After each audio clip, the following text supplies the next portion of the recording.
տեղի ունեցել, որ դա այդպես չի։ Բայց այսօր տարբեր օրենքների տեսքով շրջանառության հարկի մասին նախագիծը բոլորը գիտեն, եսաթոշակային սեղիների մասին օրենքը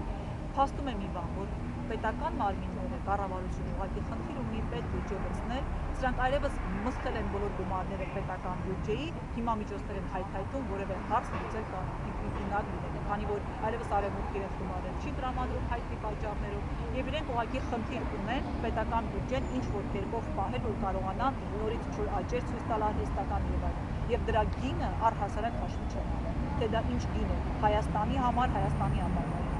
ու ես որպես քաղաքացի իսկապես այնտեղ կլինեն քաղաքական գործիչներ, պատգամավորներ, որոնք իրենց գործն է դա կանգնացնելու այս ամենը, բայց ես որպես քաղաքացի ուզում եմ մեր քաղաքացիներին զգոնության կոչ անել, որ ունենք այս կառավարությունը, մինչև սրանց կփոխենք, մինչև կլինեն մեր երկրում իսկապես բարեփոխումներ ու իսկապես կառավարման համակարգի մեջ փոփոխություններ այնպիսիք, որ այլևս կառավարությունը աշխատի մարդկանց համար եւ իրենց շահերի համար։ Մենք փաստորեն կոչված ենք պաշտպանելու մեր շահերը ինքներս, թե փողոցում եւ թե ներսում։ Ես որպես